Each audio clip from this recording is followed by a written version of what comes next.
Bismillahirrahmanirrahim. Assalamualaikum warahmatullahi wabarakatuh. Alhamdulillah. Alhamdulillah wa syukralillah. Salatu wassalam ala sayyidi rasulillah wa ala alihi wa sahbihi wa bawala amma ba'du. Syahrul Ramadan, syahrul siyam. Masyaallah, alhamdulillah. Bulan Ramadan ini adalah bulan puasa. Nah, bulan puasa adalah bulannya Allah. Subhanallah, bau mulutnya orang berpuasa akan menjadi minyak kasturi nanti di surganya Allah Subhanahu wa taala. Masya Allah. Jadi bau mulutnya orang puasa saja dihitung nilai oleh Allah sangat mulia. Tidurnya orang puasa juga dihitung oleh Allah sebagai pahala yang sangat luar biasa. Nah, tentunya Ramadan ini banyak hal-halnya. Ya, jadi orang yang berpuasa ini macam-macam dah. Ada orang yang syarat sahnya puasa, dia bisa puasa. Ada yang nggak puasa. Ada kalau ibu-ibu senang malah. Apa senangnya kalau sudah datang haidnya? Alhamdulillah haid, berarti saya nggak puasa dari ini. Kok bangga dan senang. Nah, cuma kalau bulan Ramadan ini luar biasa, ya. Hati-hati kalau di pasar tuh sekarang banyak setan-setan penampakan. Ya, cuman setannya nggak, malah lebih parah, nggak kelihatan kepala, nggak kelihatan badannya. Ya, tapi syaiton-syaitonnya kelihatan kakinya doang. Jadi di restoran-restoran kepalanya nggak kelihatan, badannya nggak kelihatan, penampakan setan cuma kelihatan kakinya doang. Nah, ini yang terjadi pada bulan Ramadan nih kalau di luar-luar ya, pasar-pasar. Ayo kapan lagi kita mau bertobat kepada Allah Subhanahu wa taala. Ya, ini tahun 2022 1443 Hijriah. Jangan sampai ini Ramadan ini terlewatkan begitu saja. Kita dalam keadaan hal yang sangat memprihatinkan.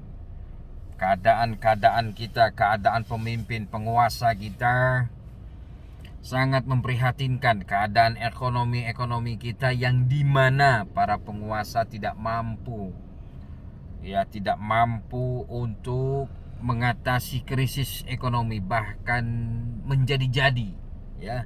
Minyak goreng hilang, apalagi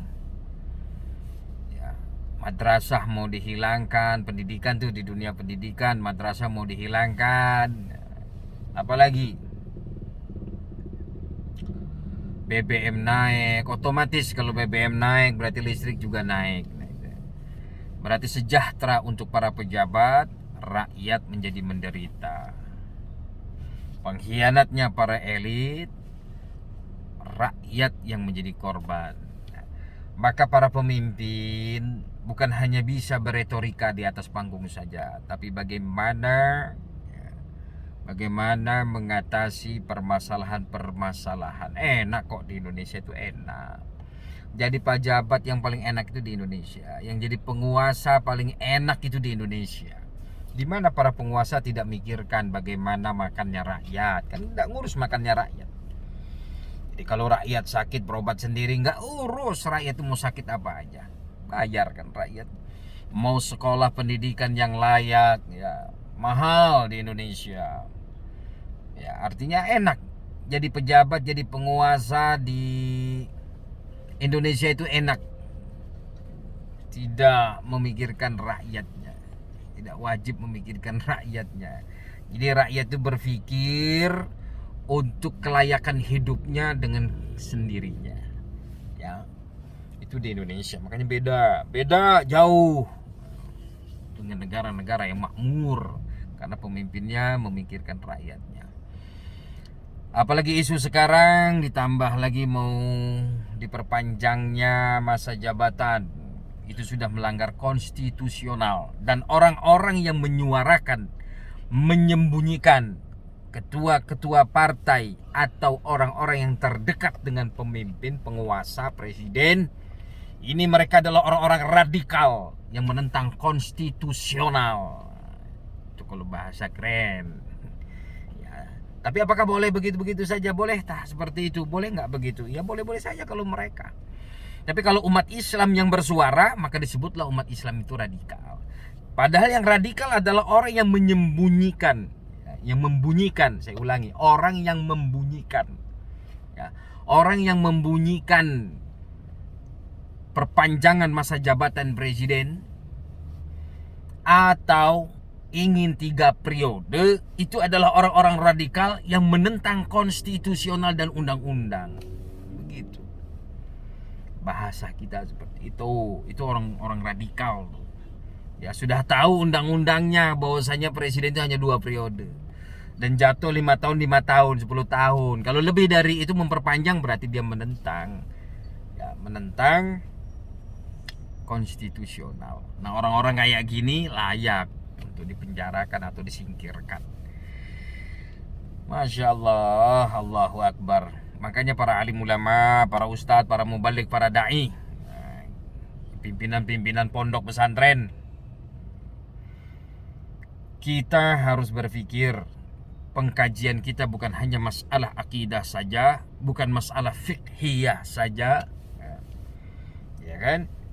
Tapi kita juga harus mengkaji bagaimana negara ini membawa rakyat muslim Indonesia. Apakah mereka membawa menuju kesuksesan kaum muslimin, ataukah mereka membawa kaum muslimin menuju kemusyrikan yang sejati melalui sistem. Nah, contoh kayak menteri, ya, kayak Luhut Binsar Panjaitan, apa dia urus urusan kaum muslimin? Dia orang kafir, tidak boleh ikut-ikut urusan masalah kaum muslimin. Urus saja diri dia harus ngurus diri dia sendiri kan. Apa yang dia ngurus kaum muslim? Nah, sistem-sistem yang mereka buat, apakah merugikan kaum muslimin? Sistem-sistem yang mereka buat ataukah menghancurkan akidah kaum muslimin? Ini yang harus menjadi analisa pembelajaran kita. Nah, kita sebagai pimpinan pondok, kita sebagai seorang muslim dan muslimah, tidak cukup kita hanya mengajar saja dalam kelas.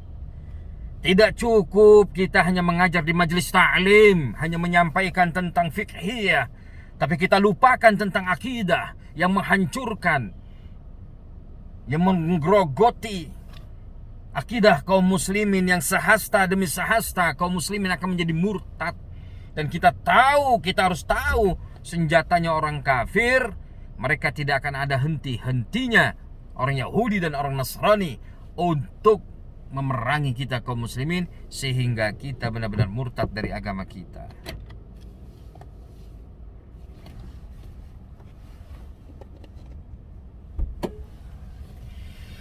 Baik kaum muslimin yang dicintai oleh Allah Subhanahu wa taala, sampai di sini dulu. Kita akan sambung video kita obrolan Ramadan tentang Islam dan bagaimana kita harus peduli terhadap bangsa, negara, dan agama kita. Assalamualaikum warahmatullahi wabarakatuh.